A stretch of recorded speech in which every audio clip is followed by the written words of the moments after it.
Okay, so where did Independence Day come from? So, Roland Emmerich and I had just made a movie called Stargate, and we were doing press for the movie. And one of the reporters said, "Do you really believe that aliens built the pyramids in Egypt?" And we said no. And they said, "Well, how could you make Stargate if you don't actually believe that?" And we said, "Well, because it'd be a great story."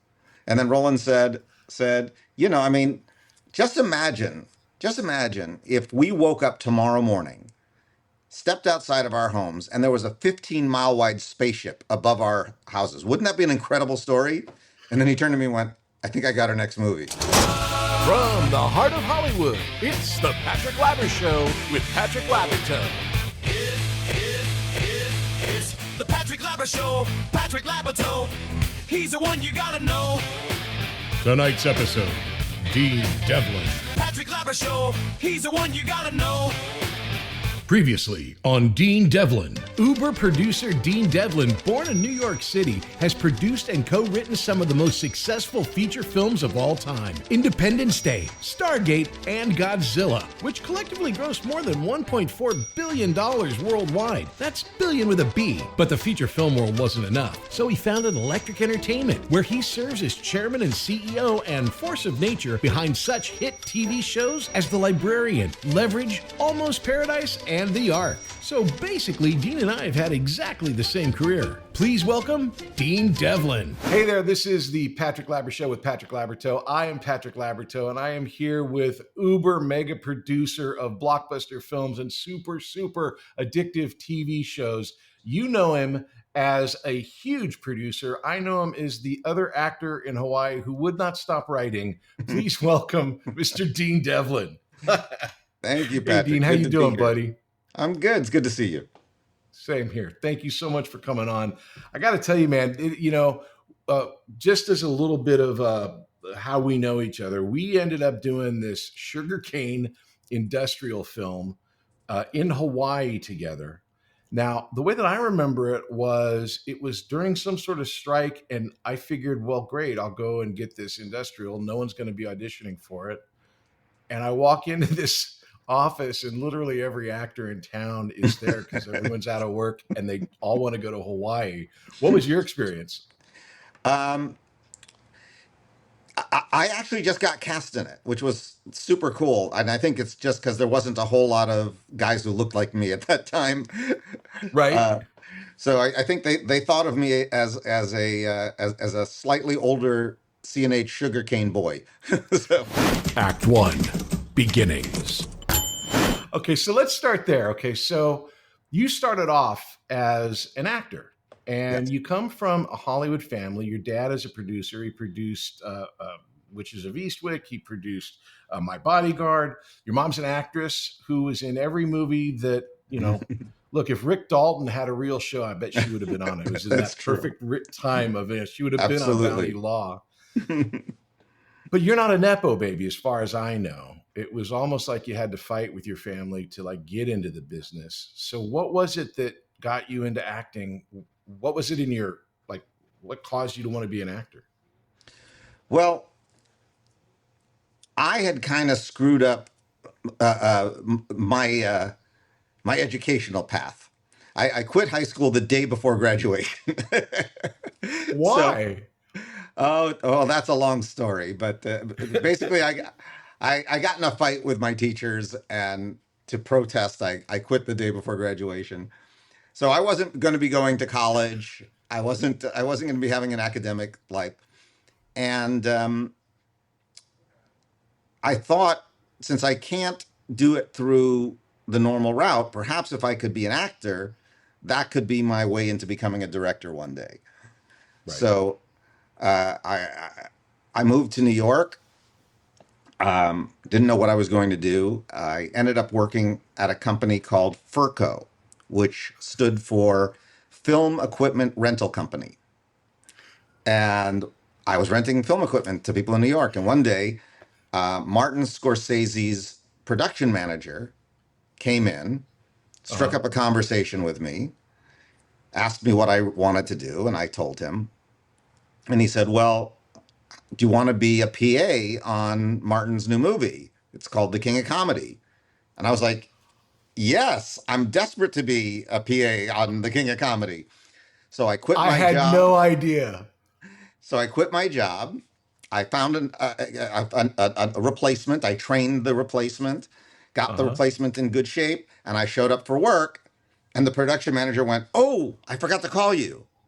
And I go, "What do you mean?" He goes, "I had to hire Scorsese's nephew." And I was like, "I just quit my job." He goes, "Yeah, I feel Oh my bad." God. I said, "You feel bad? I can't pay my rent." So I went back to the apartment and I was like, I don't know what I'm going to do with my life. Then he called me back and he said, "Well, I can't get you on the movie, but how would you like to be Al Pacino's chauffeur?" And I said, "I'll take any What? job. I'll take any job. I'll take it." And I became Al Pacino's chauffeur for the next 2 years. And he showed me a whole other world of acting, a whole other way of thinking about being an actor. Where's that And movie? Have you ever so thought about writing for that 2 years is not a week. That's a long time. it was an amazing 2 years. He was an amazing mentor, taught me a lot about acting, a lot about filmmaking. Um, One of the stories I always love to tell is he was doing this play called American Buffalo off Broadway Yes, while I'm he was aware. while he was shooting the movie Author. Uh-huh. And I remember being on set on Author, and I thought, oh, he must not like this movie. And we were in the car, and do you not like this movie? And he goes, "What do you mean?" I said, "Well, I watch you in the play every night, and you're like amazing. And then we're here on set, and it I don't know, it kind of looks to me like you're not really doing anything."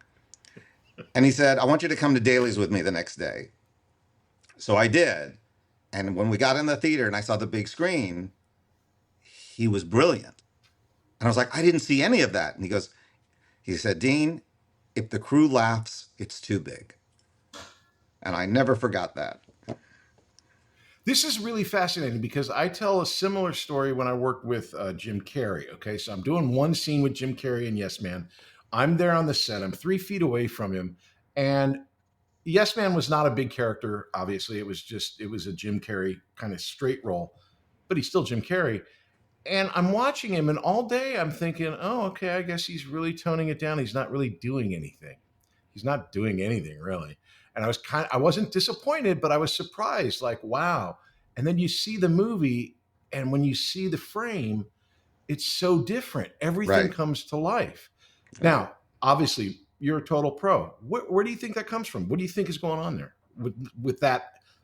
Not only just Al Pacino and Jim Carrey, but like what's happening when the camera's watching an actor? I think the magic of film acting is that the camera can see what you're thinking. So you don't always have to show what you're thinking. You just have to think Mm-hmm. it. The camera will find Yeah. it. Um, I always tell this story about Christian Kane on how he got cast on my show Leverage.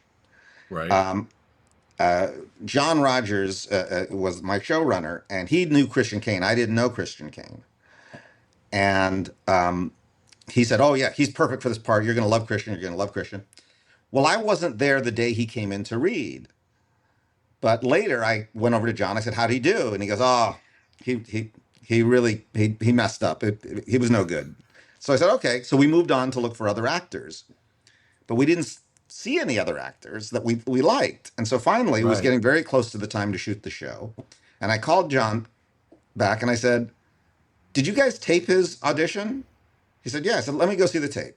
So I go and I look at the tape, and he's brilliant. So I called John and I said, "John, did you look at the tape?" And he goes, "Why would I look at the tape? I was in the room." I said, "Come Yeah. into my office and look at the tape." And when he saw it, he was like, "Oh my God, he's great." I said, "Yeah, he wasn't acting for the room. He was acting for the camera." It's fascinating to me. So you have this great insight with Al Pacino. You worked a lot, okay? You worked a lot as far as that 10, 15 years. Did you take that information and did it affect the way that you would either audition or the way that you would choose how to play something?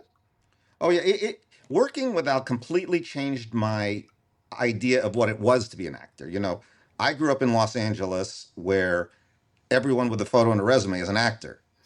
Right. But, in New York, especially around Pacino, uh, you had to earn that title. You couldn't Yeah. say you're an actor unless you had done something so that you were acknowledged for it. So that really became part of the way I thought about acting. That it was like it was not something given; it was something earned. What was your favorite? I don't want to go like on a list of how do I ask this question when you're in New York with Al Pacino and you've had this moment. What you said your goals changed. What changed as far as what you wanted to do at that point? How did it change? Well, I think in my head, I just thought, I'll get on some TV show. If the show's a hit, they'll let me direct, and eventually that'll turn me into a director. But I wasn't real. I only was looking at the acting as like something that I would just get and Uh-huh. just be able to do. I hadn't really thought of it as something I had to really work at and actually be good at it. And and Did Al you just, think that because of the LA thing, or because your mom, or just because you grew up with it, or all yeah, I those mean, I, things? I think the world I grew up in, a lot of people got jobs who were okay, not great, but they look good, Still or, do. um, but yeah, it was just a different mindset, and it just had me thinking about the entire process differently. I mean, I knew I had to study. I knew I had to get like really good acting coaches. I knew I had to be around other actors who were going to challenge me. So it I realized it was a tougher road than I had thought it was, So and I was you going to be realize more it's aggressive about it. tougher. You've mentioned directing like three times already. So at that time, that was your goal, and acting was a way in. Did it change from being wanting to be a director to wanting to be an actor, or just knowing that if you wanted to be a better actor, you had to do these things? Did you then want to become an actor over a director with Pacino and that I experience? I thought I only had a chance at being an actor. I didn't think I had a chance at anything else. Just because I had not gone to college, I didn't have anything. I had one student film that won an award in California when I was 13. But other than that, I had nothing, really to be able to promote myself as a professional. Yeah, but here's a really interesting thing because people are going to be wondering, but your dad's a producer, your mom's an actress. I know, but share the reality of how that works for real. I mean, you're saying you didn't have an opportunity, but people would say you did. Well, my father was dead against nepotism. So he would just not, I mean, he wouldn't let me work on his shows. He wouldn't put me in anything. It was Uh, literally harder because he was a producer. yeah, I mean, okay, this is a really harsh acting story. I'll tell you this Okay. story. This is really harsh. So before I had moved to New York, after I had dropped out of high school, I got a role in a play here in Los Angeles called Comedies by Shakespeare, where we did 12 Shakespearean comedies all in 2 hours. So Wow. it was madness. Yeah. So my father, the movie producer, comes to the show. He sits front row center like this, the whole show. So now the show's over. I'm backstage and I'm taking off the makeup, and my Mhm. dad's hand comes on my shoulder and he says, "Son, I've been a professional in this business for over 30 years. You're not an actor. You're never going to be an actor. And it's time you Oh, figure out what you're going to do with your life." oh my So God. now, time cut years later, I've moved to New York. I've worked for Pacino, changed my whole attitude about acting, and I get a play, the lead role of a play. And my father flies to New York, sees the play, loves the play, comes to my dressing room afterwards and raves about how great I was. And I said, "Oh, what happened to I'm not an actor, I'm never going to be an actor?" And my dad looked at me and said, "Son, if your father can talk you out of being an actor, you aren't one." That's a great story. Did you think that that's really what went down, or he was like trying to No, I make do, it? because my father hated the Yeah. business. He hated what it did to people. He Uh huh. regretted that he had gone into the business. And Wow. for him to see me wanting it was just a huge disappointment. He would have been happy with me doing any job other than something in the business. So this is fascinating to me because I mean I know you and I know that from literally the moment that we met, you were talking about a script you were writing about a paparazzi that you wanted Sean Penn to play. You were Right. writing the script. All you do whenever I'm around you is talk about film. I always assumed it was because you grew up with a mom as an actress and a dad as a producer, but it Well, seems like that. I Go think ahead. that is true because I was on movie sets. I was on their sets. And Okay. that's like a kid being at the circus. You're just Yeah. going to you're going to get infected. So I think they definitely had been responsible for it, but they just had regretted it. Is there a magic moment for you, like when you were a kid, where you're like, because I remember mine, where you're on a set and you go, I got to do this all the time? Or was it just you were soaking in it? Or was there one moment? Well, probably the moment was my father was doing a movie at the Warner Brothers lot in Burbank. Uh huh. And I discovered that he had a golf cart. And I stole that golf cart. I think I was 13 at the time. And I drove all over the lot, going all through the back lot and all the. I was like my own private Universal Studios tour.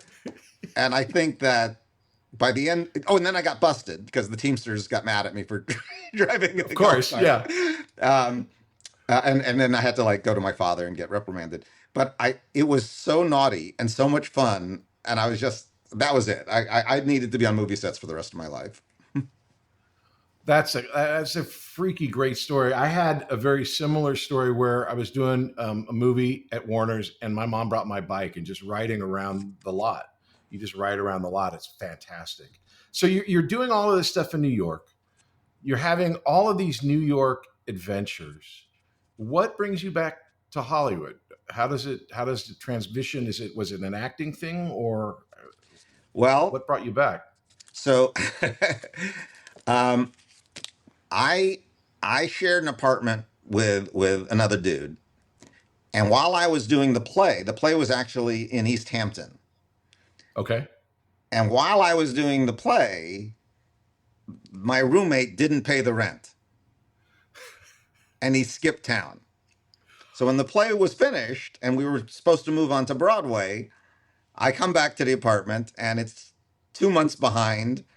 I don't have any money to pay for it, and the play was paying I think $200 a week or some crazy little amount of money. Yeah. And I literally was homeless. So I was actually even though I was no longer working for Pacino, I still had a key to his car. So I knew where his car was kept in the garage. So I literally slept in his car for about 3 months. After which I went, all right, I got to go back to LA. Was he was not aware of this? I can't No, imagine he'd be aware of this. no, So no. you lived in Alpa. This is I took care of the car. you've got 15 titles for your book already. I slept in Al Pacino's car. I lived in a so you finally kind of came to terms that yeah, it's a nice car, but it's not a great apartment. So it's time to go back. So you come back here, and then you're doing the acting thing, which is around the time kind of where we met up. Yep.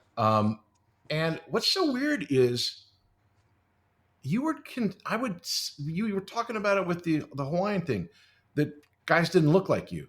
You were considered ethnic when I mean, as the whitest guy alive, I don't really have that experience, but it was like yeah, there were ethnic guys like oh they would play Hispanic, Italian, Puerto Rican, Hawaiian, anything they could. And did you find yourself kind of like in this little area, or was it that you Yeah, could jump in and out of it? I basically got to play the gang member, the janitor.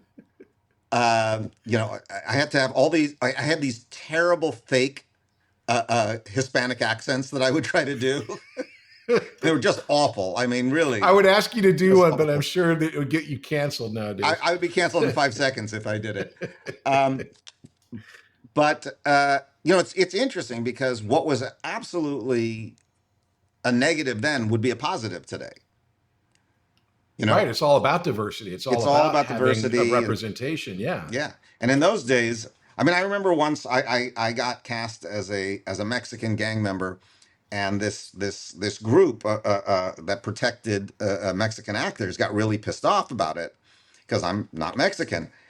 And I was like, yeah, but do I have to wait for the Filipino Jew role to come around for me to get a part? Because if I do, I can just retire right now. They don't write for the Filipino Jewish guy. Yeah, there's not as many Filipino Jew gang role members Yeah, going exactly. around.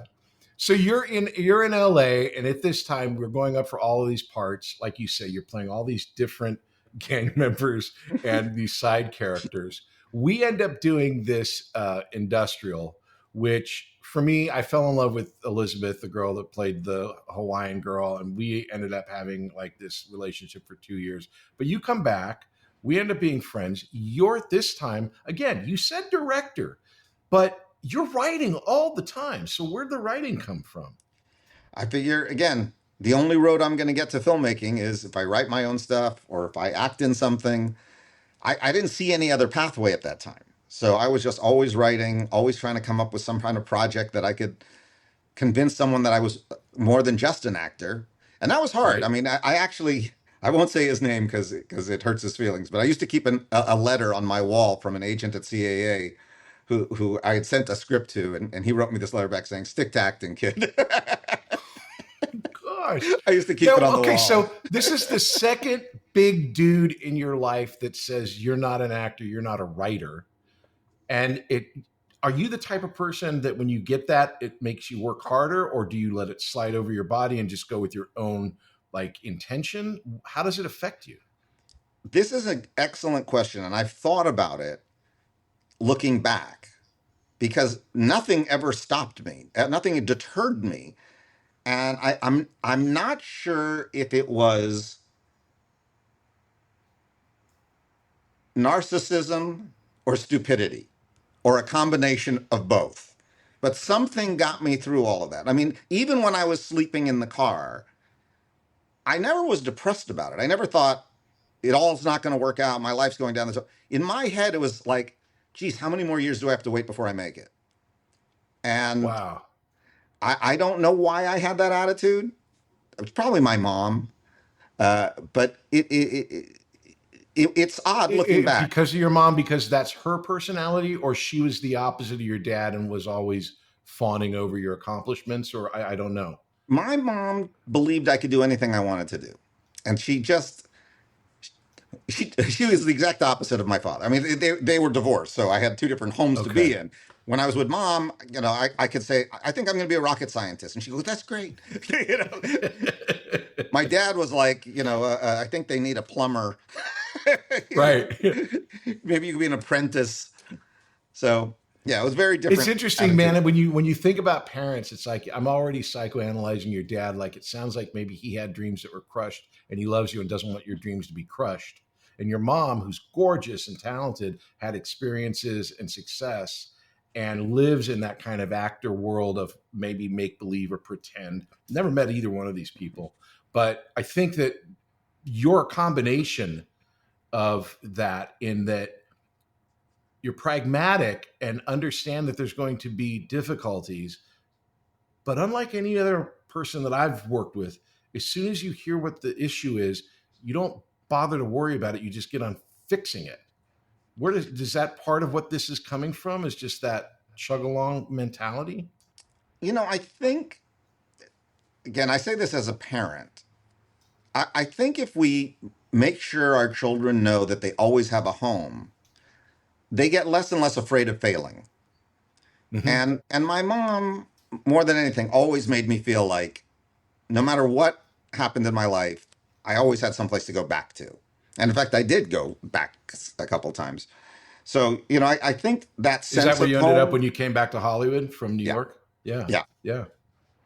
So That does matter. It does matter that not so much something to fall back on in the sense of like let them do it, but a safety net. And again, not a financial safety net, but a safety net of love, yeah, of emotional security. support. There you go. Good. Yeah, that's the word. Yeah. Yeah, yeah. I mean, I think So that's so you're struggling at all of this acting stuff out here. We do this thing, we become friends, and your life turns around. I'm not taking any credit. But it was all you. we end up Yeah, it was all me. We end up going up for this movie, which I didn't get, but you get. It was this German movie, a science fiction movie that was, I would literally, I think everyone in the room, everyone there, everyone going in was writing it off as like, this is nothing but a paycheck. But we So all want a I'll tell paycheck you and my we all want a story on job. that. Yeah. So So tell us about this movie. I had 2 auditions on the same day. Okay. One was this sci-fi movie, which was one of the worst scripts I'd ever read. On the same day, I auditioned for Arturo Ui at the Mark Taper Forum. And the rumor that I had heard was that Keanu Reeves was up for it. And I really wanted to show that I'm up there with Keanu Reeves. Right. I don't know if he was really up for it or not, but I'd been told that. I believed it. So it motivated me. Was So he Keanu at this point or still Casey Reeves? no, he was Keanu. Okay. He was known. We were jealous of him. Okay.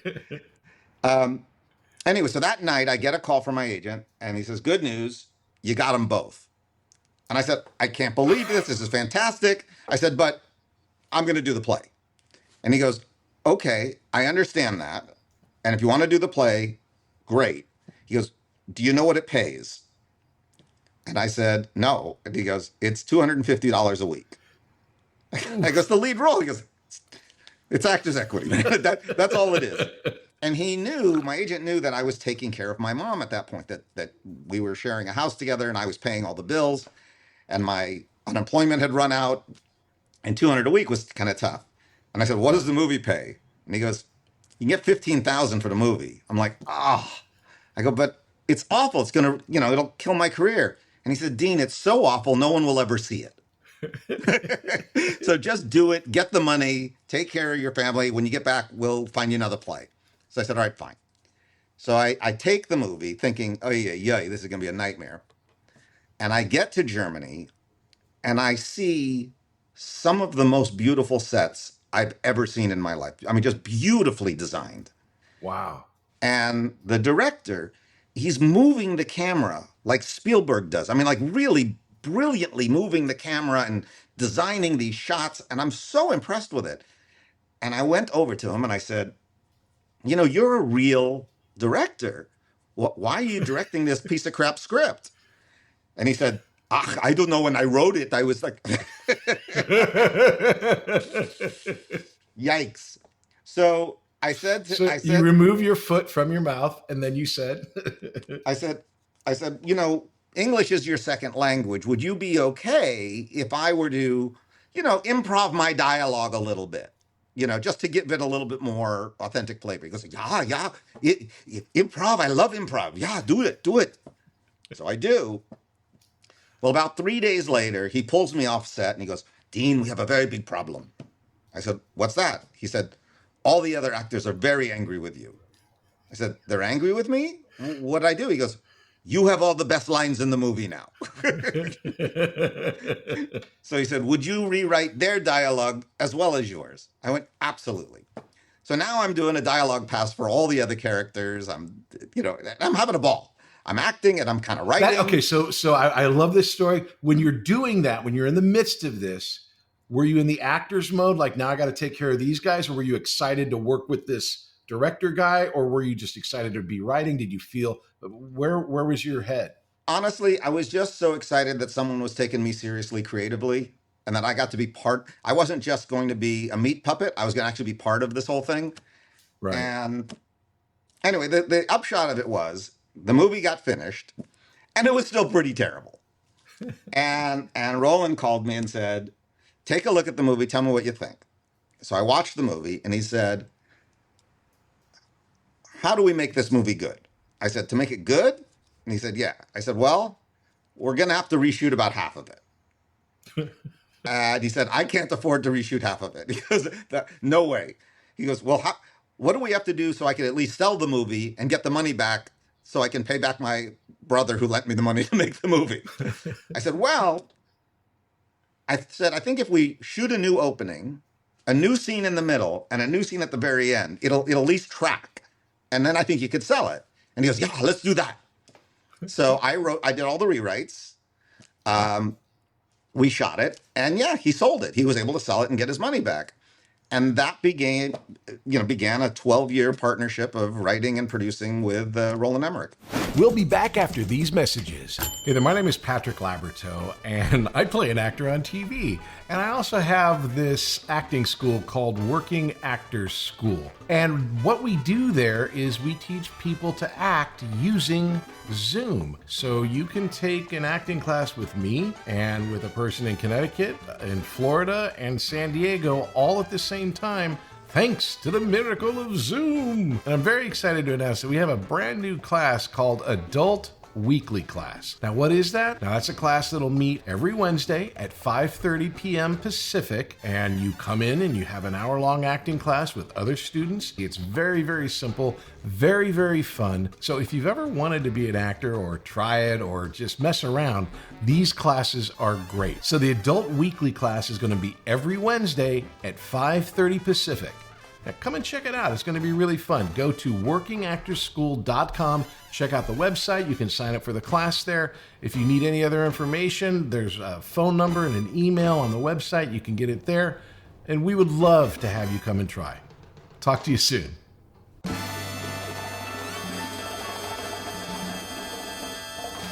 Act 2, Success. So this is wonderful. So you found this person that you're working with that you're creatively in sync with. You guys come back from Germany, and I believe, and you'll correct me because you know better than I do, Universal Soldier was your first project together back here? Well, it was the first one that got made. We were supposed to do another film. Okay. We were supposed to do a film called, God, I don't even know if I should tell this story. We were supposed to do a film called Isobar. And Joel Silver was the producer, and Mario Casar was the executive producer. Stallone was the lead. And Roland asked me if I would rewrite the script.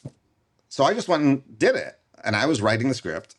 And the day before I was finished, there was a big announcement in the paper that they had just hired Steven D'Souza for $2 million to rewrite the script. Oof.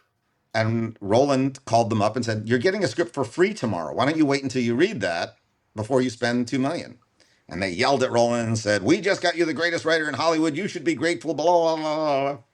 Anyway, the upshot of it is Roland didn't like the script that Steven wrote. He liked my script. He said, "If you want to do Dean's, I'll do it. If you want to do the other one, go with God. Have a good time, but I'm not directing it."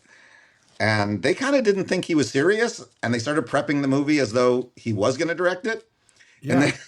And then about 3 weeks before the start of principal photography, Roland drags me into a meeting with the studio and says, "Listen, I just want to make sure you understand I'm not going to be there in 2 weeks when you guys start shooting." And they started screaming at him, saying, "You'll never work in this town again." And Roland says, "Yeah, I don't care." And he walked out, and the movie fell apart. And then the studio called and apologized and said, "You want to do this movie called Universal Soldier?" And Roland's like, "Yeah, sure." Where does he get that? Why would he do that? I mean, obviously you guys are working together, but you're also trying to make a big break for something. You got to feel like, I mean, you guys are compadres or whatever the great word for it is. I mean, he's got your back, you got his back. Roland had no fear. And he cared about making movies, but he didn't care about his career. He always felt he'll find some way to finance his film. And it really influenced me because Roland was like a train that's moving forward. You could either jump on it with him or get run over by it. But there was no like influencing the train. Once Roland decided he's making a movie, he's making that movie. And that's so interesting. Francis Ford Coppola talks about, he goes, as a director, the way he does it is it's like you grab a flag and you start running down the street and you get people to start following you along. That's totally what Roland did. Totally what he did. And so that led to that. You were working with him on this. How are you feeling about this? I mean, obviously he's got your back, but were you like going, "Dude, maybe we should rethink this," or I don't know. What were you thinking? It was hilarious. So back in that meeting where Roland basically walked out, he walks out of the room and I'm alone in the room with Joel Silver and Mario Casar. And I'm like, Two of the scariest dudes in the 80s, 90s ever. And I'm like, that guy's my ride. I gotta go. But it was funny because he calls me up and he says, Dean, we got a new movie. I said, what is it? And he goes, it's called Universal Soldier. And it stars Jean-Claude Van Damme and Dolph Lundgren. And I go, what's it about? He goes, I don't know. They don't care. As long as we call it Universal Soldier and these two guys star in it, we can do anything we want. We just can't spend more than $14 million. I was like, well, Roland, do you know who those guys are? Do you know those actors? And he goes, I think, wasn't one of them in a Rocky movie? I said, yeah, do you know the other guy? He goes, no, I don't know him. So I drove down to Blockbuster and I rented all these Jean-Claude Van Damme movies and these Dolph Lundgren movies. And I came back to Roland's house and I put them in the VCR. And Roland's face was like melting. Just like, oh no, what have I agreed to do? Oh no. So finally, after we watched the last one, I turned to Roland and I go, okay, Roland, what's the opening scene of the movie starring those two guys? And Roland goes, they kill each other. And that's the opening scene of Universal Soldier. And it was kind of brilliant. Yeah, and so you obviously now you're given this job of writing a script for two people that English is not their first language. They're not known as actors. They have great personality or charisma or whatever. I mean, they look great. You guys made them look great. And we turned them into zombies. There you go. Okay, so that's how you figure it out. We made them zombies. Perfect. So this whole process, you guys are working together, building this film out.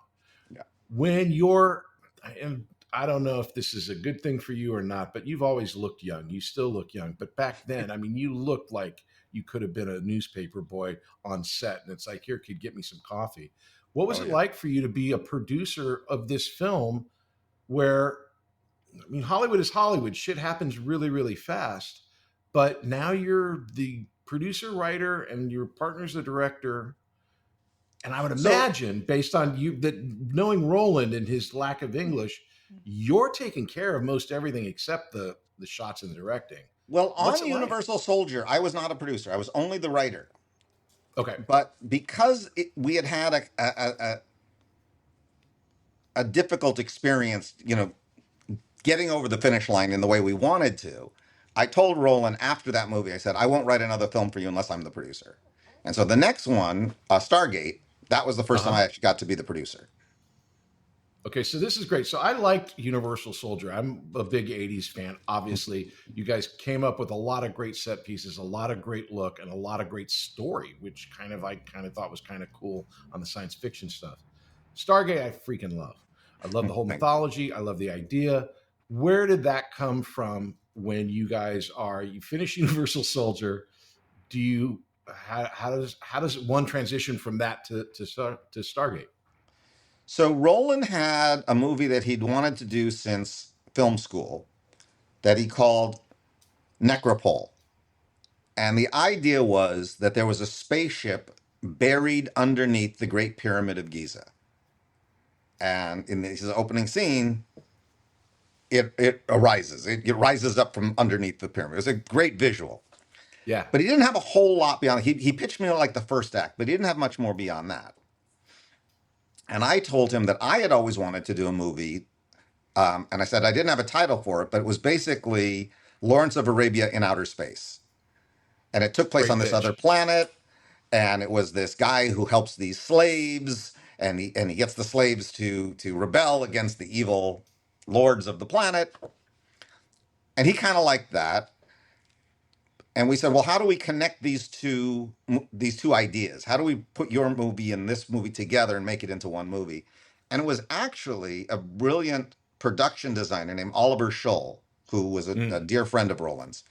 And he turned to us and he said, other than the movie The Fly and Star Trek, there's not been a lot of movies with transporters in it. He goes, it's really common in science fiction novels and science fiction writing, but there hasn't been a lot of use of it. He goes, so what if it's a transporter that takes us from Earth to this other planet? And I said, not a transporter, a Stargate. And that's how it started. Oh my gosh. And that word came out of your mouth, out of your head, and it just obviously when you hear it, you go, "Oh, of course." Yeah, and now had no idea that there was already a video game called Stargate. And someone, while we were in Right, production, right. like, oh, I hope we're not going to get sued about this. But yeah, I thought I made it up.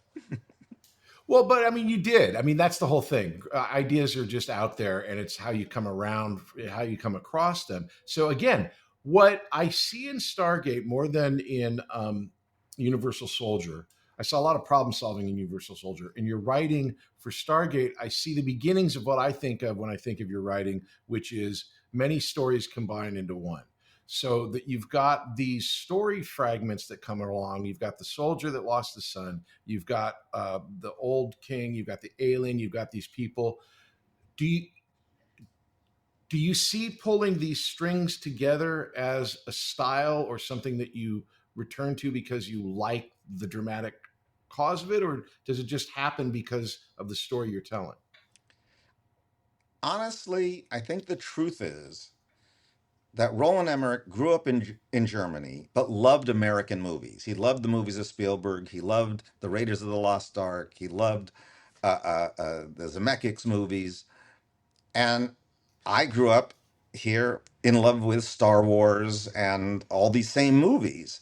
And Yeah. suddenly we were given an opportunity to do our version of the movies we loved.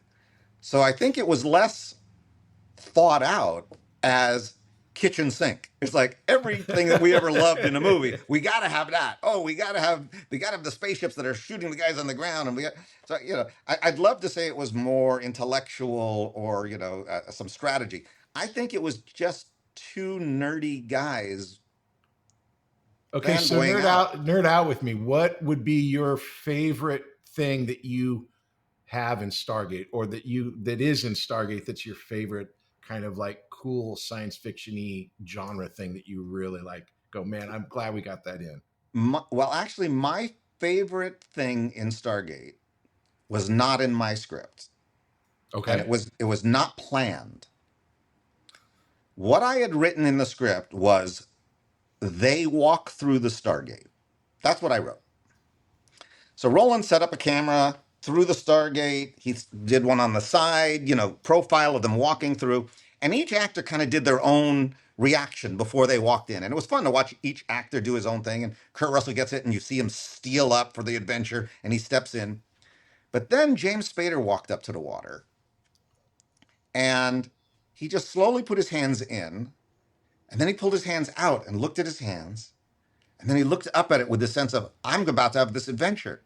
Now, meanwhile, our visual effects supervisor is yanking at my collar saying, tell him we can't hold the effect that long. Tell him we can't hold the effect that long. And I'm like, shut up. He's doing something good. Shut up.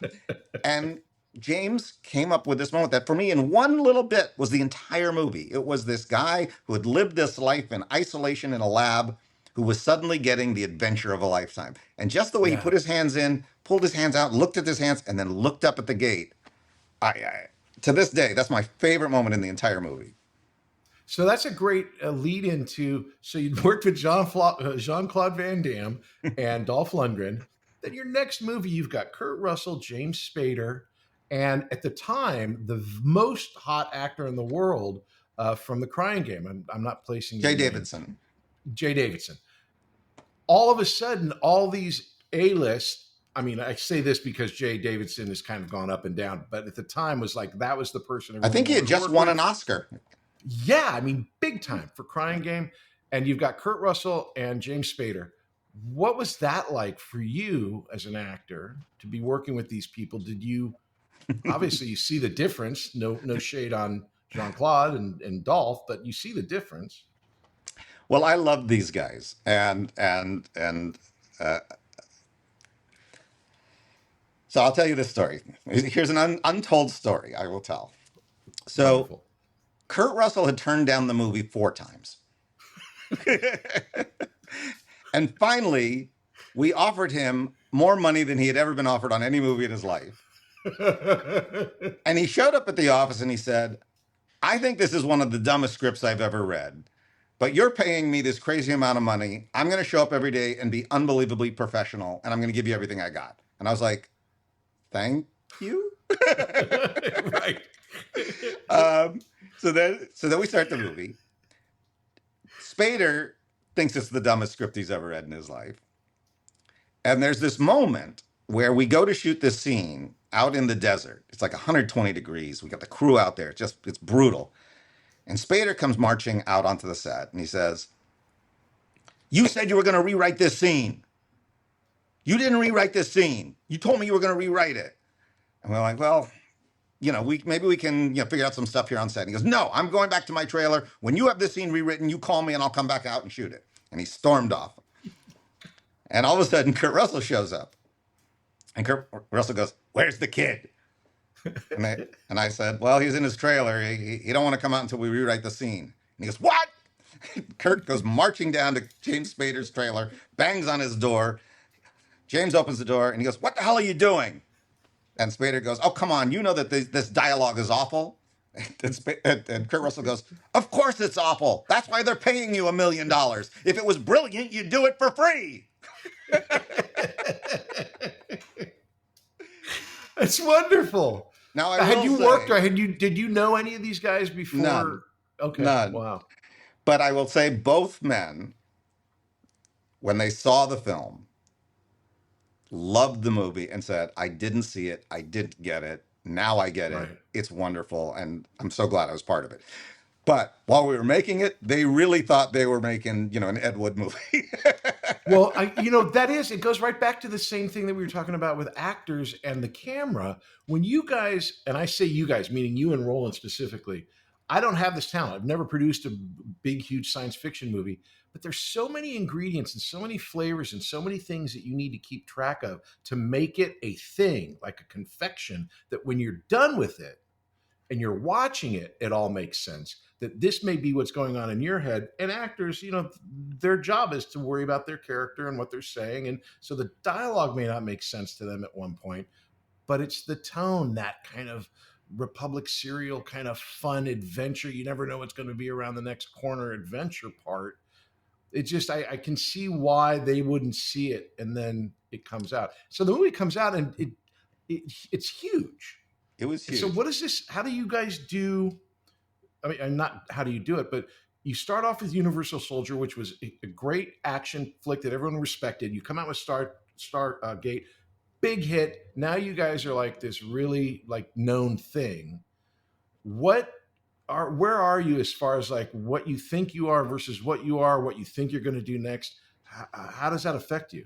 Well, we had not become crazy egomaniacs yet. That would happen later. In that moment, we just thought, hey, we might be able to get another movie made. Right. And so Roland and I went off, and in 2 weeks, we wrote Independence Day. Oh, come on. I mean, that's a great story, but seriously. No, it gets worse. This gets worse. This gets worse because it's absolutely something that I've never experienced before or since. And it's just one of these miracles. So yeah, we wrote it in 2 weeks. We gave it to our agent on Tuesday. The agent sent it, on Wednesday. We gave it to our agent on Wednesday. Thursday morning, he sent it to every studio in town. Thursday night, we had an offer from every studio in town. Friday morning, we went from studio to studio to studio, hearing what they wanted to do in our pitch. We had sold it by the end of the day, and we were in pre-production on Monday. I mean, just crazy, just absolutely insane. So what was your punch list? You ended up at 20th. Why? Why 20th? So there was this bidding war that happened. And the numbers kept getting better and better for us as the day went on. At the end of the day, it came down to 2 studios, Fox and Universal. And we had to decide which one, because the 2 offers were exactly the same, and neither was going to go any higher. So we were in our agent's office at CAA, and standing outside the door was Casey Silver from Universal. Oh, man. And now, so we know we're making a decision, and we know he's standing on the other side of the door. Uh-huh. And Roland couldn't decide. And our agent said, well, guys, you got to pick one of them. And so they both turned to me and said, look, this is your biggest film as a producer. What do you think? And I said, well, Fox made the highest offer first. I said, and Universal just made Waterworld.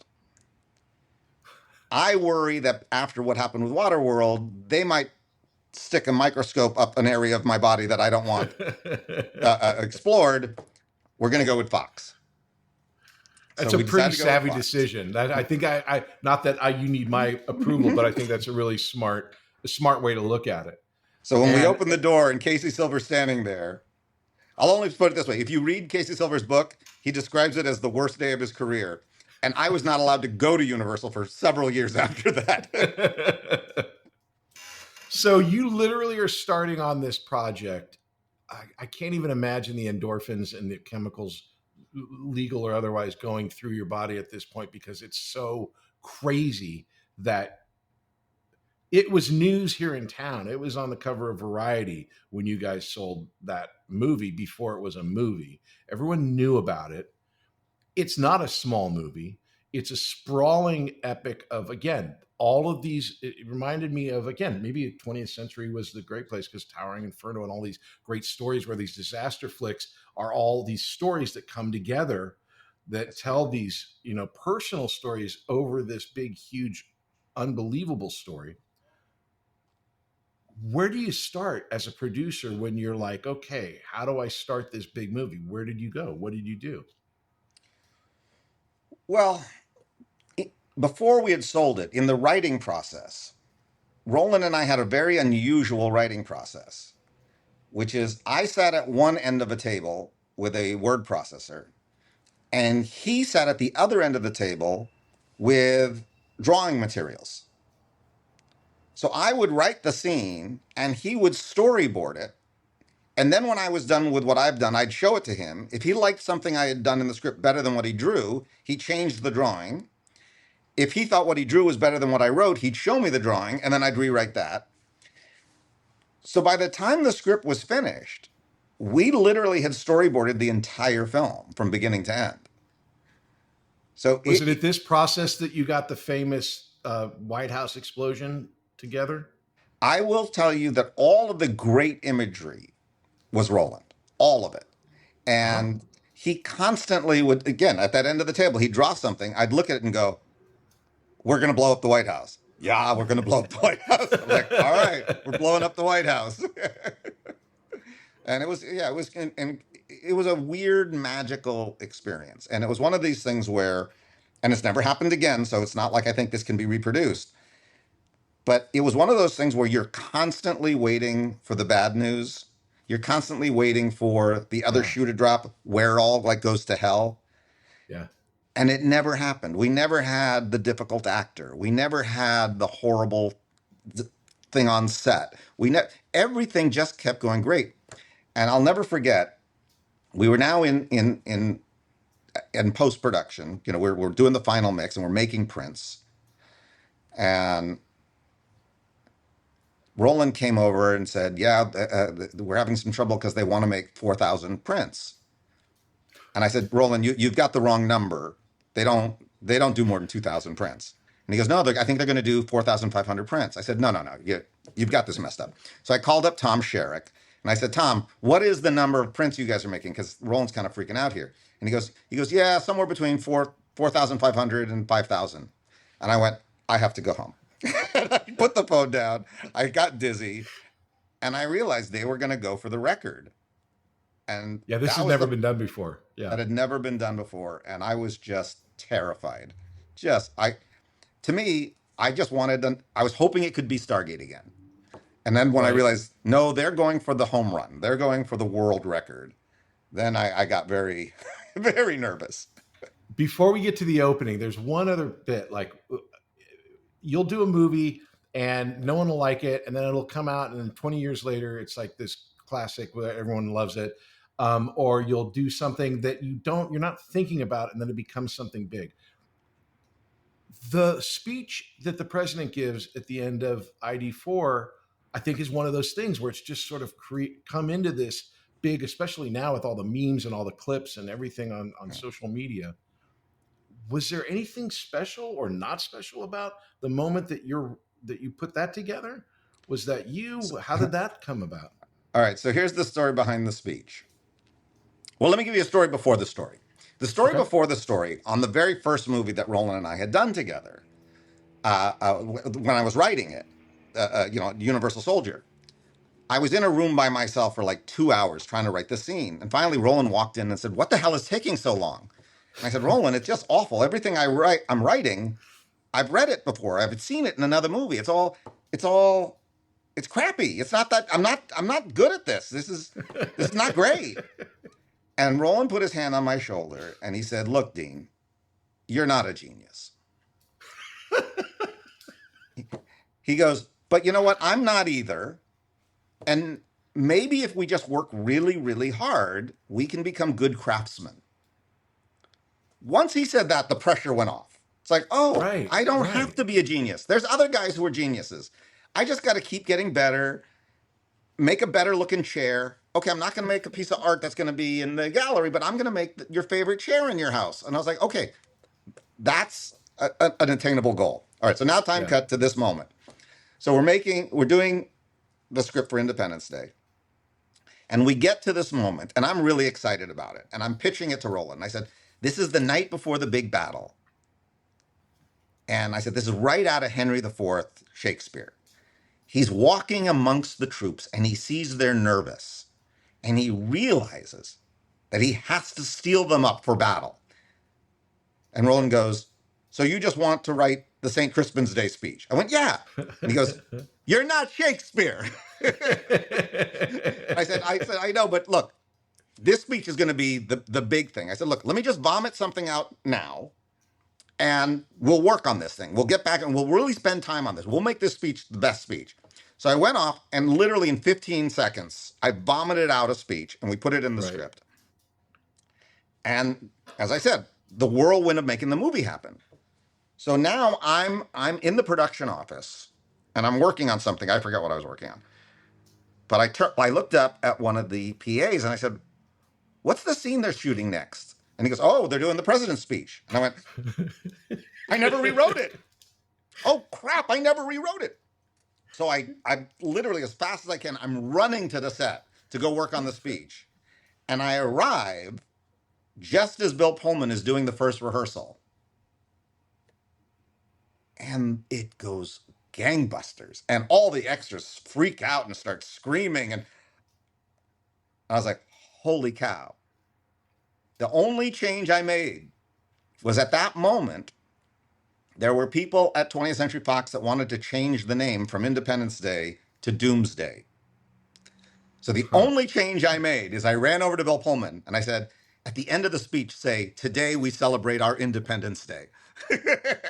And that's literally the only The change. only change, like the number one quotable. Okay, so that's a great story. And again, only put in there to try to save the title of the movie. Right. Not that I thought it improved the speech. So did you take anything? The lesson I would take away from that, having been told the story, not experiencing it, is sometimes simple is what you need. Like what you, not that it was bad, but that you said you vomited it out because you're thinking of St. Crispin's. Here's what the character needs to say. And sometimes, and we know as actors, sometimes it's not the beautiful language, it's the way that the actor's feeling and what they think in their head and what comes out the front of their face, that the simplicity of language can sometimes make it easier. Did you take anything away from that moment, or was it? Well, I think that the other thing that really shaped me after that was that, yes, sometimes you have to play a brilliant game of chess, but sometimes you got to do speed chess. And sometimes Right. really interesting stuff comes out of speed chess that you didn't, that you just channeled it creatively as opposed to you figured it out. And yeah, most of the time you have to figure it out. But every once in a while, you hear this from songwriters. They wake up and they've got the whole song in their head. Right. Sometimes you just got to trust that instinct and let it fly. Well, the experience from what it would have to have been like that for Independence Day because you said you wrote it in 2 weeks. So it's obviously you're channeling a subconscious story of what you guys wanted to tell. You had great visuals. You understood the personal, which is one of my favorite parts of it. Obviously, I watch it every Independence Day. I think everybody does. But when you watch it, it's like each year I forget, oh, right, there's so many great character stories in it that it had to come out quickly because you knew what story you were telling. Well, that, and when on the day that we got greenlit, we knew that Tim Burton had just gotten greenlit his movie Mars Attacks. And we thought, if we Oh, and come you guys out, saw that as something similar, I guess. Of well, course you we would knew at it that was point. about an alien invasion on Earth, and ours is Right. an alien. Yeah. And I also, huge admirer of Tim Burton. And I thought, Yeah. if that comes out first, we'll look like we're trying to do his silly movie seriously. It'll kill us. Oh. So I said, we have to come out before they do. And so that put this huge rush on it of like, all right, we got to get everything done. We got to get it right. We got to get it right fast. And I think it worked out because when Mars Attacks came out, it felt like they were parroting us, which is the way it should Yeah. have been. Right. It's interesting. You tell these great stories and you tell them really well. Obviously, you're an excellent storyteller, Thank you. but you drop these little things along the way, like the President's Day speech, or that, oh, I knew we needed to get there faster, or 20th Century or Fox would be the place to go. That it's these small little incidental maybe ideas or thoughts that end up being like linchpins of the success. That's And right. so trying to like back engineer that and figure out, well, how do I do that again? I don't think you can. And I don't think you So, should. I think the yeah, thing is, and it's this is what I different. say to actors and filmmakers who are trying to manage their careers: don't. Just work. Yeah, Interesting things will come from working. Just constantly work. I mean, you and I started a friendship doing an industrial film.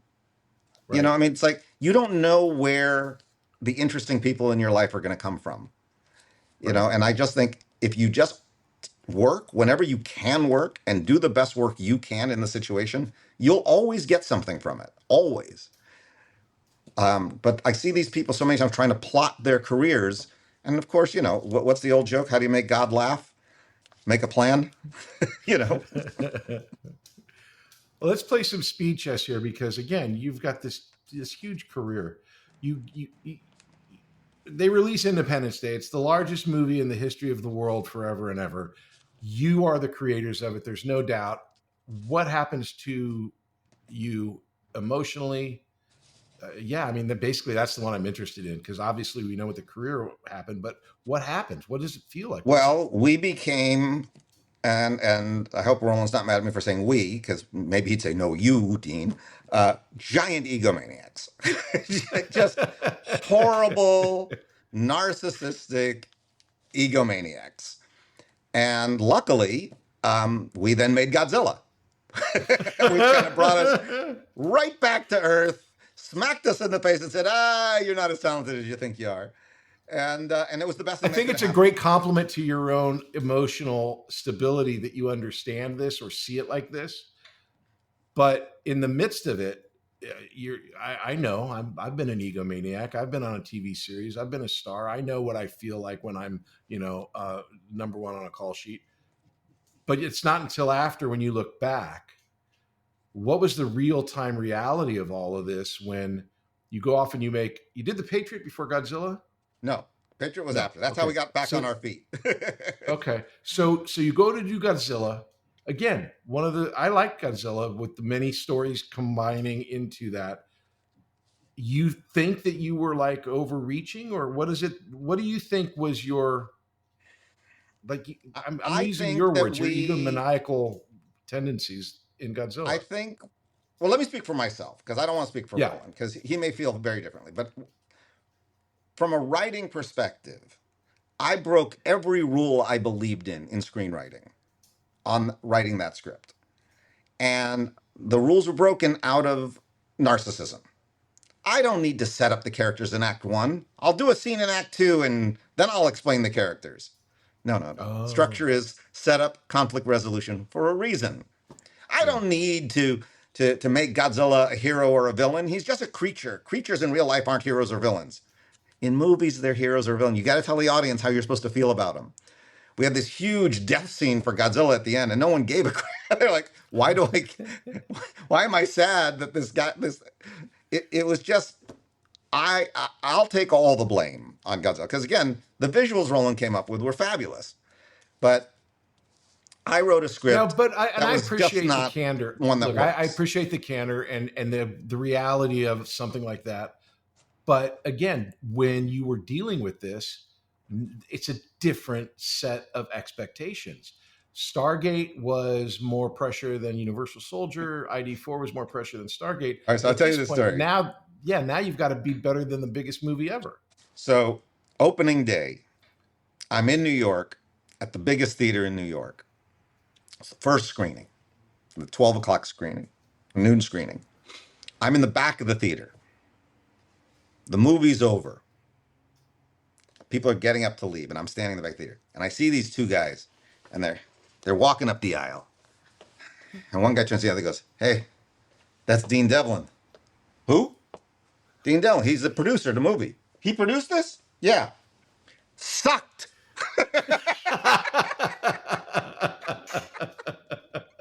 Sucked. Oh my God. Real time call check. Oh, geez. But So honestly, I look at it as the best thing that could have happened to me. At the time, yeah, it was like devastating. But you need to be brought back to earth.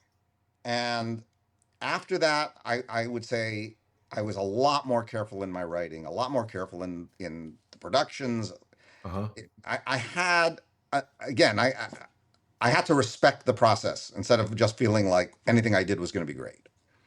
And I think had Godzilla been a gigantic monster hit, I might not have learned those lessons.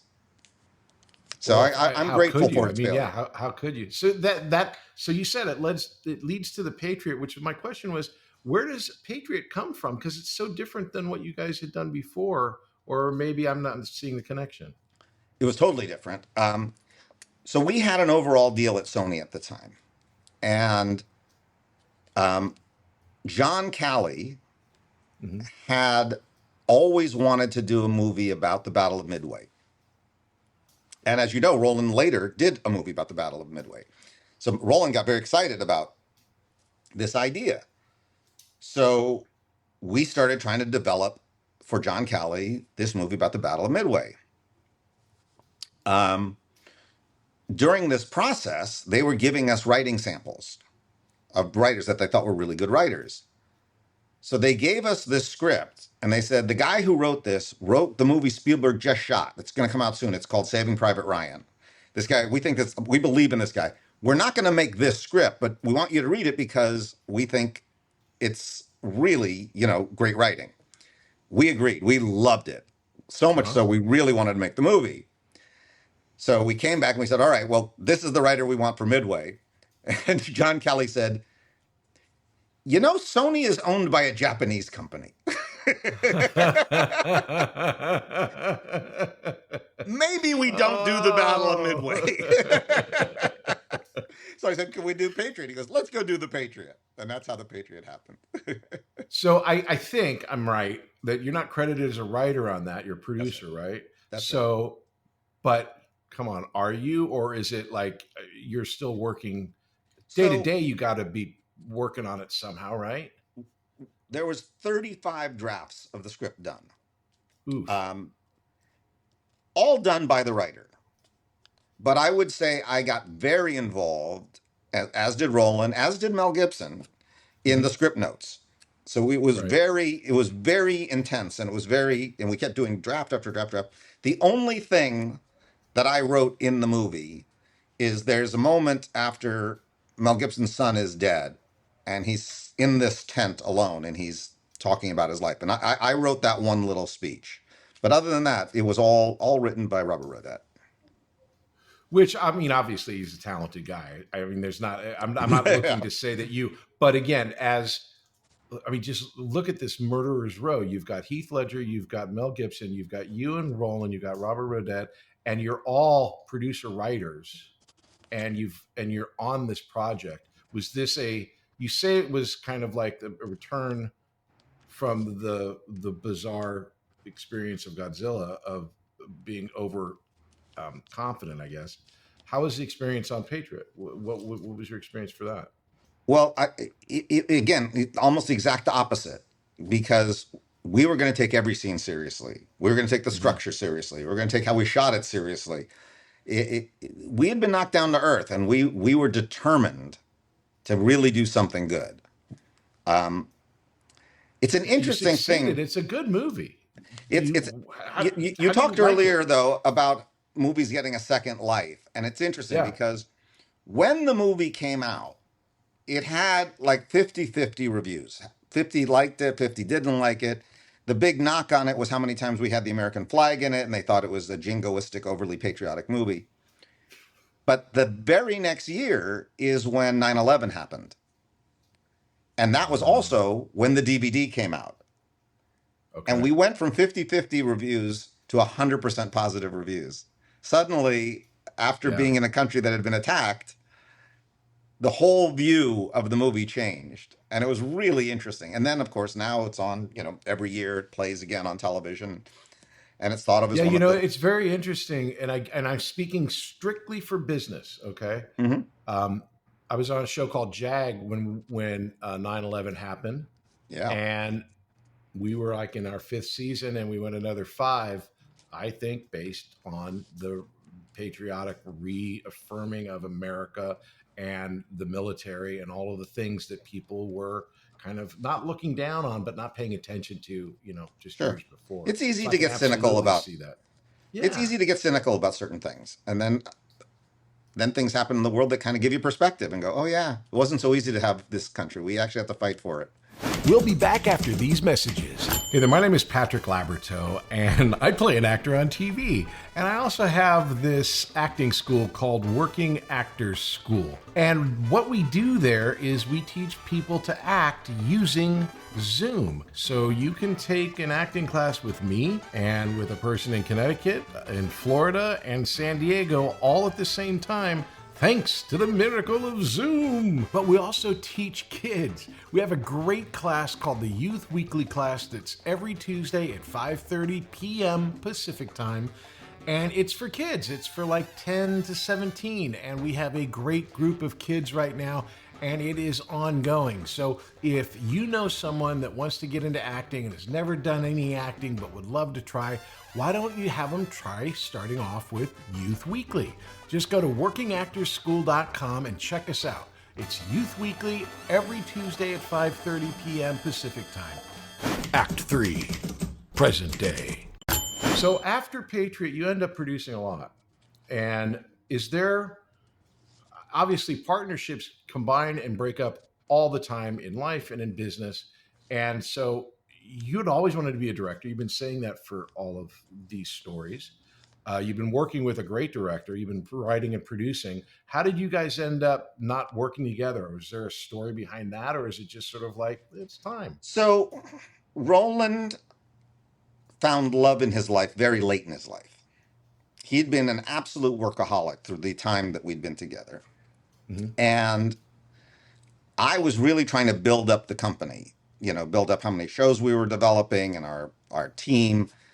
And Roland had just fallen in love, really, for the first time in his life. And he said to me, I want to make a movie, and then I want to have my private life. And then I want to make a movie because I don't really want to run some big company.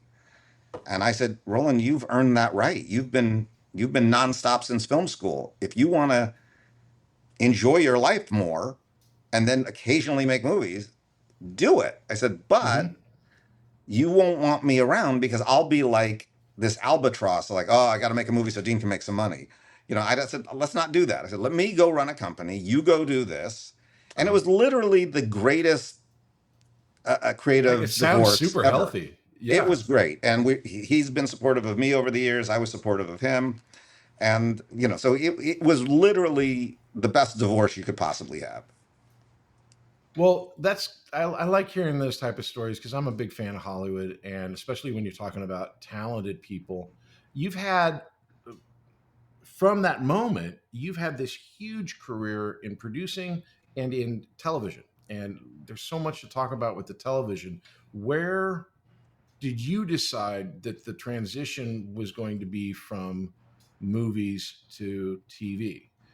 And I'm not talking about TV like, oh, he did a show, an episode. Like you're running major series after major series for years. So that's a grind that I'm familiar with that's different. If a movie is a sprint and you're exhausted at the end of it, a TV show is a marathon that just never ends. Well, it all started with a call I got from my agent. His name was Brian Pike. He was an agent at CAA. And he said, there's a man named Michael Wright over at TNT who would like to have lunch with you. Would you be willing to meet with him? And I said, TV? And he said, yeah, just take the meeting. So I was like, all right. So I went and I had lunch with Michael. And Michael's just, if you've never met him, he's one of the great guys in our business, one of the most lovely guys, former actor who became an executive. Um, anyway, over lunch, he says to me, I would very much like to make a Dean Devlin style movie on TNT. And I said, well, first of all, that's an insane compliment that you feel there is a Dean Devlin style movie. No one's ever said that to me. So I said, thank you. I said, but I tend to make movies now that are like $100 million. Can you make $100 million movie on TNT? He goes, oh, no way. He goes, but he said, but we do make bigger TV movies than anybody else. We've had budgets up to $12 million, and nobody's doing that in television except us.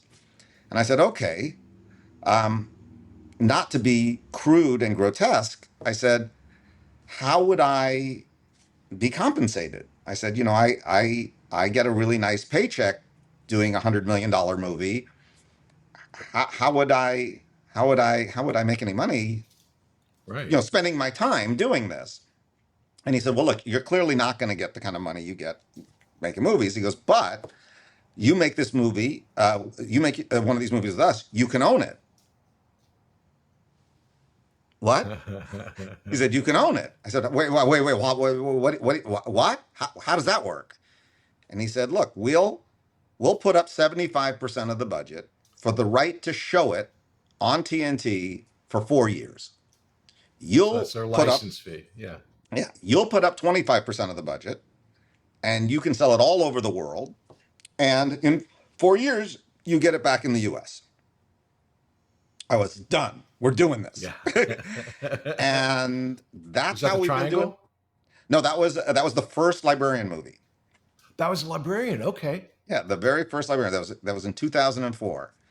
And that just changed everything. Once there was a way for us to make the shows that we love, even if it was at a lot less money, even if we made a lot less money, but we Right. could actually own these shows, be in control of them, have partnerships with. For those not in the biz, not that it's hard to understand. It's like living in an apartment versus owning a house. It's like you have all the 100%. equity. You have this in your library. Dean Devlin to this day owns the library, and that's his company's property. That when there's money coming in, you're getting a piece of it, which is the But way it's it it's should be. it's less about the money than the control of it. In other words, Mhm. when MGM decided to do a Stargate TV series, I had no say so, and I had no How do you involvement. feel about that? I mean, I've read some stuff like you guys are a rapprochement or whatever, but that's weird. You spend Well, all this stuff. I've created scripts, I've created characters, and then to hear someone else taking those characters and doing something, it's weird. How did I you was feel? furious about it in the beginning, and I used to trash the show. I was very hostile to the show, mostly because some other parent was raising my child, and I didn't really want Right. to give my child up. Time cut 12 years later, they're still doing a Stargate TV series, and I'm thinking to myself, they must be doing something right if it's lasted 12 years. I mean, they can't be making crap. And so I reached out to Jonathan Glasner, who'd been doing the series, and I fell in love with him. He's just like the greatest guy in the world. And I said, you want to do a series together? So he and I did The Outpost. I fell in love with him twice as much actually working with him. And now we do The Ark together. Okay. So then, so so him raising your child created a relationship, and when The child grew up well. So he did he something right. grew up well, yeah, he did. The kid did good. Kid did good. So okay, so you've got this librarians movie. How does it then go from a big, huge movie, which it was a big deal? I remember TNT. It was like a big, kind of like where TNT made their bones as far as like making a place to go for like only for television movies for cable. It was the highest rated movie on television that year. Not highest rated movie of the week, highest rated movie. So we actually beat Lord of the Rings on its television debut. It was huge. And Michael got promoted to the head of the network because of it. So how does that turn into a weekly or a series? Well, we ended up doing not, 2 more sequels to that movie. We did the first one was Quest for the Sphere. The second one was King Solomon's Mines, and the third one was the Judas Chalice. And all 3 were giant hits. And we were actually at the upfronts for the third movie. And Michael turned to me in the middle of the upfronts and said, when am I getting a TV series out of you? And just off the top of my head, I said, what do you think about a show about a group of high-tech thieves who become modern-day Robin Hoods? And he went, sold. Come on, you pitched Leverage off the top of your head. And he bought it. So I called John Rogers and I said, what, do you want to do a crime and heist show? And he said, you're not going to believe this. I was just working out a crime and heist show with Chris Downey this morning. I said, let's get together. Let's go make this show. And that's how it started. This is ridiculous. I was going to have a question like, how did the librarians impact, Leverage? It's like directly, literally, like that's, and then, so Leverage became the show that then the librarians became a TV. It's been a series, right? The librarians are just a series of movies. No, so we had 3 movies. Then right when Leverage was done, they had always asked for a librarian series, but I didn't know how to do it for the money. But making Leverage, we really learned a lot of the tricks of television that we didn't know. And so when we were done with it, I said, I think I finally can do the librarians TV series at the prices that we have to do it for. Right. I said, but I won't do a pilot. I've given you 3 movies. So if you want it, we'll do it, but you have to go directly to series. And Michael was like, let's do it. And we were picked up right to series, and we ended up doing 4 seasons of it there. And now we're doing a new spinoff of it called The Librarians, The Next Chapter. So that you obviously, and again, this is something that you and your company own. And so this is your IP. This is your idea. This is where you come from. I guess this would be the time to ask, like, what do you think of a Dean? What's a Dean Devlin project? What do you, if you were asked by me, what is Dean Devlin project? What would you say? All right. So this is very honest, though it's not very deep, but it's honest. And I think that that's more important than fake depth. Right. I'm really only interested in 3 things. The first is I find life to be difficult. So the art I want to make, I want it to be fun.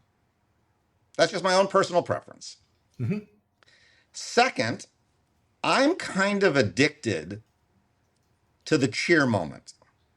You know, that moment when you're watching something and you go, yes! Yeah.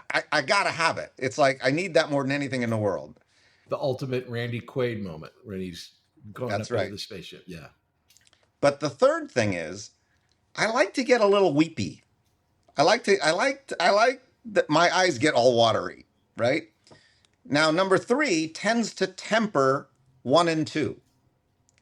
So if I can get all 3 of those things in balance in anything, I don't care if it's a web series, a movie, a TV series, a documentary. If I get those 3 things, I want to make it. And if you look across the board of the shows we've done, it pretty much always follows that formula, whether intentionally or unintentionally.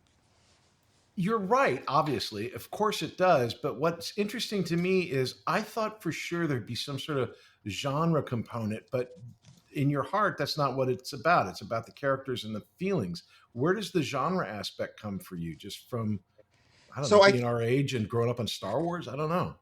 I think the thing is, whatever you make, whether you make art house movies, whether you make documentaries, it really needs to come from something that you personally love. Our business, as you know more than anybody, it's brutal. Yeah. It's a grind. It's hard. So if you're going to spend an enormous amount of time doing anything, you want that when it's done, it tickles you in a way that nothing else tickles you. Yeah. And for me, it was when I was a little boy and my mom came back from being on Star Trek and she handed me a stuntman's phaser. And I was like, this is my crack. This is my new addiction and this is my crack. That is definitely a moment for sure for anybody to experience that. Now you've done, okay, so you have ended up directing. Between acting, writing, producing, directing, what is your favorite and why? Um, well, I don't enjoy acting, so you can cross that one off. Okay. I was never that good at it. It was always a means to an end. There's much better people to act, and I'm happy to hire them. So there's no secret desire to get myself in one of my films. So then it comes down to the producing, writing, directing, and to me, they're all the same thing. They're all just storytelling. You know, Yeah. I have two wonderful kids, and my favorite thing is telling them bedtime stories. You know, so I look at everything I do as storytelling. And sometimes I'm doing it from the director's chair, sometimes I'm doing it from the producer's chair, sometimes I do it from the writing chair. But it's all the same thing. I just want to weave some tale that takes you away for however long you're listening to it, so you can relax and go to sleep. You know, it's really interesting. When I've not had the same highs that you've had, but I've written, directed, and acted and produced, and the writing aspect of it, I always loved because it seemed like it was a way to just download my imagination. And I'm alone. You're alone. Right. The producing aspect seems like the puzzle master, where you're figuring out all the problems. And then the directing thing feels like the ultimate filter. Like, no, I like that. No, I like this. And you filter everything. Do you have a different viewpoint of those three disciplines, or is that line up with where you're at? There is a great quote, I believe it's from Jean Paul Sartre. And the quote is, bliss is proximity to creation. And I believe in that more than anything. So to me, everything you just said are all moments of creation. Even the puzzle Yeah. solving, Yeah, even the for sure. figuring out the budget, it's all trying to be creative. And the more you're immersed in the creativity and not the politics of it, not the how do I get the job. You know, as an actor, the auditioning part, that's hell. But Yeah. when you show up on set and they say action, that's heaven. Yeah. That is literally two separate jobs that have nothing to do with each other. It's That's weird. right. So Yeah. the more we can live in that moment of creativity, the happier our lives are. So for me, the whole That's journey has beautiful. been, how do I get as close to bliss as possible? We'll be back after these messages. Hey there, my name is Patrick Labyorteaux, and I play an actor on TV. And I also have this acting school called Working Actors School. And what we do there is we teach people to act using Zoom. So you can take an acting class with me and with a person in Connecticut, in Florida, and San Diego all at the same time, thanks to the miracle of Zoom. And besides classes, I also offer a one-on-one session. It's an hour just between you and me working on a particular piece of material, whether it's for an upcoming audition or maybe you're working on something and you need to have that breakthrough moment.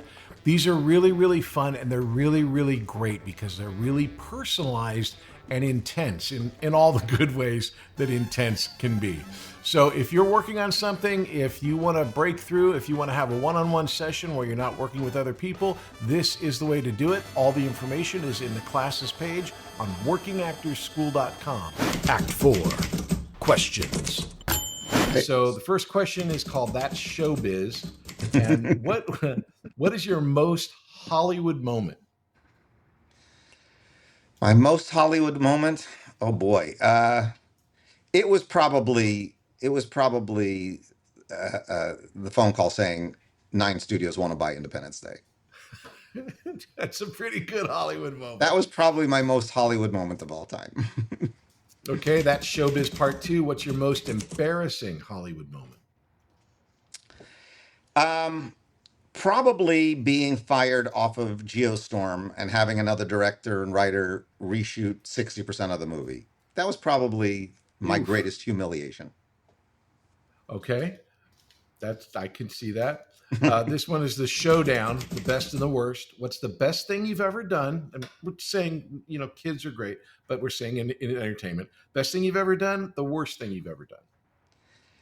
Well, I have to say the best thing I've ever done was The Patriot because I met my wife on it. So, having Fair, not done that, I fair. wouldn't have my wife or my children. So, that's the best thing I've ever done. Um, and the worst thing I've ever done, oh boy, probably a tie between Geostorm and the sequel to Independence Day. Okay. No follow-up questions. We'll be here. Show me the money. The biggest missed financial opportunity. I'm not looking for numbers. I'm just looking for what was your biggest missed financial opportunity? Oh, this is a horrible story. So, when Roland and I were still working together, we got a call from New Line, and they had just acquired a project from Miramax. And it was a big, risky project for them because they had to make 3 movies without knowing if the first one was going to work or not. So it was a Mm-hmm. 3-movie commitment. And it was a young director out of Australia who had shown promise, but he had never done a big, giant hit movie. Would Roland and I come on as executive producers and get 5% of the gross just to kind of guarantee that Peter Jackson can do this film called Lord of the Rings? And we turned it down. Oh, so that hurts me way over here. so that would All right, probably and be the then biggest missed opportunity of all. and then finally, show me some love. What's your favorite piece of work I've done? Uh, well, it's completely selfish. For me, it's the industrial film we did together.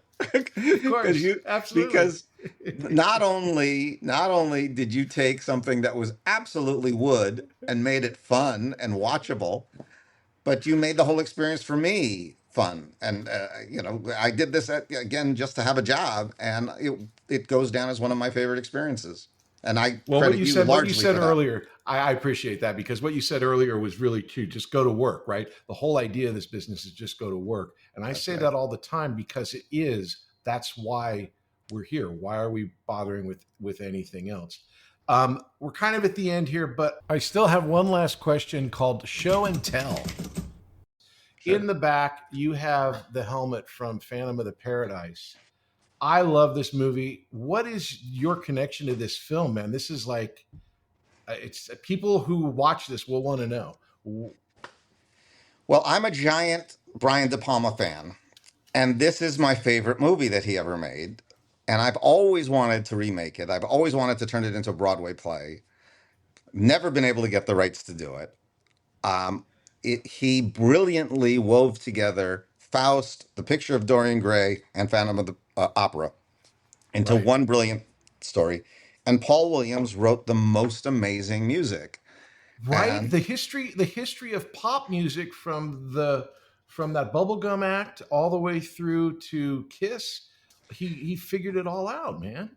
Why it wouldn't he'll, be a great Broadway he'll musical? deny this. He'll deny this. But in the 80s, I was at a bar with Gene Simmons, and he told me they got the black and white makeup idea from Phantom of the Paradise. I love that piece of information because it makes so much sense. Oh my Yeah. god. Epilogue. You're literally creating like a new network with Electric Now with all your different shows. How do you I asked you this when we went to lunch the other day, you know, how do you do the creative stuff? And it's like it's always for the creative, but there's so much that's going on in your world right now. How do you manage your energy, time, and all of that? How do you do it? Well, Electric Now is not something that was done because we thought, oh, we're going to make a ton of money with this thing. Electric Now was created with one thing in mind, which was how can we begin a one-on-one direct relationship with our customer, with the people who actually like what we do. There are a lot of people who don't like what I do. That's fine. But there are those who really, really enjoy it. How can I Yeah. have a closer relationship with them? And we started thinking that, we have this incredible fan base on Leverage, an incredible fan base on the Outpost. They're not necessarily the same people. How can we kind of aggregate these people together Mm-hmm. to turn them into a power block? And perhaps if they liked one show, maybe they'll like the other ones, right? So it Right. really became a whole thing of how can we get this dialogue going with our fans? And that's led to you and I were talking about it before, ElectriCon. We're doing our first convention in New Orleans, and we're going to celebrate all the electric shows there, and the fans can come in and meet the stars of each show. Which I think is And a freaking great idea, which I've never heard of before. I mean, obviously you have pop culture conventions, but like for one production company, I mean, it seems anonymous, but you're so that production company that it's the idea to celebrate all those different shows at one place is a great idea. but again, it's not about us; it's about the fans. That's the thing. Once these fans got Right. aggregated, they became their thing. This event is all about them. It's not about us. I mean, we're there to Right. to to facilitate. But So this if is I'm one really of your, about this fan. if I'm a fan of Leverage and I'm going to ElectriCon, what happens? What do I get to? What's there? Well, if What's you going to love happen? leverage, you're going to get a leverage panel. There'll be a leverage redemption panel. You may get turned on to some of the other shows while you're there and see those panels. There'll be a director's panel of the people who did it. There's going to be Joe LaDuca is going to be talking about the music, how the music's created. Our costume designers are going to be there. Great music on that show, Uh, by the way. there'll be a cosplay contest of people dressing up as characters from the shows. Um, and Christian Kane is going to perform live with his band on the first night of the convention. So it's going to be a lot. Oh, and Wow. there's going to be a tour of the set because we shoot in New Orleans. Uh There's huh. going to be a tour of of the headquarters from Leverage Redemption. So if you're a Leverage fan, it's going to be a lot of fun. I don't know if that's ever happened. We just did a Little House thing where they had a recreation, which was pretty amazing. But the actual sets, a tour of the actual sets, is pretty amazing. Yeah, it's could be fun. Could be a lot of fun. And when is that? And where is that? That's October 12th and 13th Uh huh. in New Orleans. And do you need tickets beforehand? Can you get tickets there? How does it work? Well, these conventions have all kinds of different levels of tickets. There's, Okay. high end tickets, there's mid level tickets, there's weekend tickets, and then there's day passes. I think probably economically, the weekend pass is probably the best value.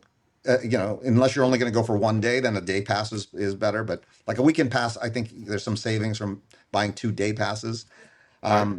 But again, the higher level that people go for, the more extra things like the concert or the set tour. It's an experience. It becomes something a little bit different than just coming and seeing tables and panels and Yeah, stuff. we're trying to make the whole thing an immersive experience so that for a weekend you could be inside of our shows.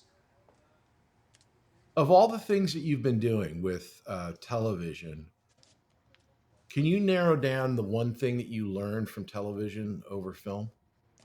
Great question. So on that first librarian movie we were talking about, Hmm. there was this sequence in the script where Noah Wiley is riding this horse and the girl is on the back and they're being chased by a jeep who's shooting at them, and then a train pulls up alongside and there's an opening in the car and he leaps the horse through the opening and then the car can't catch it. It's an incredible action sequence. And then afterwards, there's this very quiet scene, just Noah Wiley and the Guardian sitting around a campfire talking about life.